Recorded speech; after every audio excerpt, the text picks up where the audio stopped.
మేడ్చల్ జిల్లాలో fake IAS come డాక్టర్ను బాచ్పల్లి పోలీసులు అరెస్ట్ చేశారు.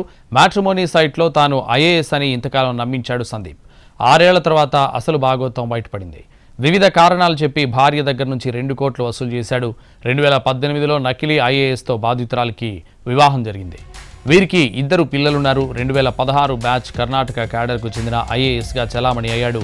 తనకి ఐఏఎస్ ఇష్టం లేదని రేడియాలజీ ఎండీగా చేస్తానని భార్యను నమ్మించాడు. వైద్యం ద్వారా 40 కోట్లు వచ్చిందని, ఐటీ అధికారులు తన ఖాతా ఫ్రీజ్ చేశారని నమ్మించాడు. తన బ్యాంక్ ఖాతా రిలీజ్ అవ్వాలంటే 2 కోట్లు చెల్లించాలని భార్య దగ్గరే డబ్బులు తీసుకున్నాడు. అదనపు కట్నం కోసం వేధిస్తుండటంతో బాధితురాలు పోలీసులకు ఫిర్యాదు చేసింది. కేసు నమోదు చేసుకున్న బాచ్పల్లి పోలీసులు నకిలీ ఐఏఎస్ను అరెస్ట్ చేశారు.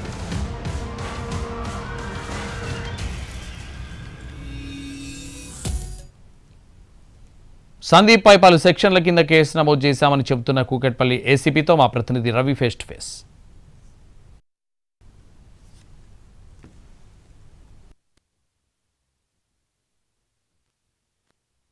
నకిలీ ఐఏఎస్ పేరుతో మ్యాట్రిమోనీ సైట్లో రిజిస్టర్ చేసుకున్న ఒక యువకుడు ఓ యువతిని పెళ్లి చేసుకున్నాడు. పెళ్లి తర్వాత కూడా భార్యను మోసం చేస్తూ తను ఒక నకిలీ డాక్టర్ అవతారం ఎత్తాడు. ఆ తర్వాత భార్య నుంచి 2 కోట్ల రూపాయల వరకు దండుకున్నాడు. లేట్గా గుర్తించినటువంటి భార్య భర్త పైన కంప్లైంట్ చేసింది. ఆ కేసుకు సంబంధించి మరిన్ని వివరాలు కనుక్కుందాం. మనతో ఏసీపీ ఉన్నారు. ఒక యువకుడు నకిలీ ఐఏఎస్ పేరుతో నకిలీ డాక్టర్ పేరుతో మోసం చేసినట్లుగా తెలుస్తుంది.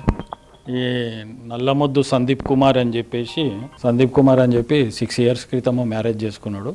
అతను ప్రొఫైల్లో మెటీరియల్ పెట్టిండు. ఆయన ప్రొఫైల్లో ఐఏఎస్ క్వాలిఫై అయిన ఐఏఎస్ జాబ్ వస్తుందని చెప్పి ప్లస్ ఎన్టీఆర్ యూనివర్సిటీలో చేసిన అని చెప్పేసి ఆడ ఊర్లో పబ్లిక్ను నమ్మించిండు. ఈమెను నమ్మించి మ్యాట్రిమోనియాలో ప్రొఫైల్లో పెడితే వీళ్ళు మ్యాట్రిమోనియాలో చూసి ఈయన సంబంధం చేసుకున్నారు.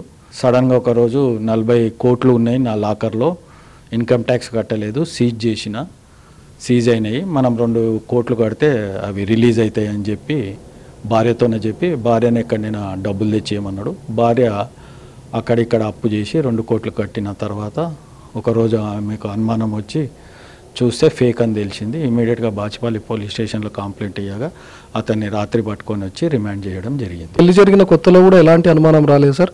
జనరల్గా ఐఏఎస్ అన్నప్పుడు తనకు ఒక ప్రభుత్వ వెహికల్ ఇస్తూ ఉంటారు, రెగ్యులర్గా మీటింగ్స్ కానీ కాస్త తిరగాల్సి ఉంటుంది.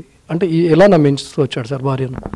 ఈయనది ఖమ్మం దగ్గర రాజలింగాల విలేజ్, అమ్మాయిదేమో లోకల్ ఇక్కడనే ప్రశాంత్ నగర్లో ఉంటుంది.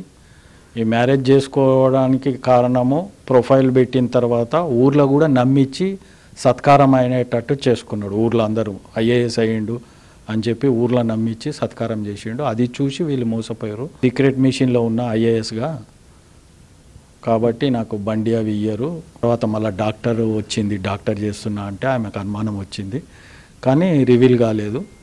తర్వాత ఆమెను నమ్మించి 40 కోట్లు నా అకౌంట్లో సీజ్ అయిపోయినాయి, లాకర్లో, బ్యాంక్ లాకర్లో ఉంది, అవి కడితే మనకు పైసలు వస్తాయి, 2 కోట్లు కట్టాలి, ఎక్కడి నుంచి తెచ్చి అని చెప్పి భార్యను ఒత్తిడి చేసిండు. భార్య తెచ్చి ఇచ్చిన తర్వాత కట్టిన తర్వాత ఏమైందని అడుగుతుంటే సమాధానం లేదు, తప్పించుకొని తిరుగుతుండు.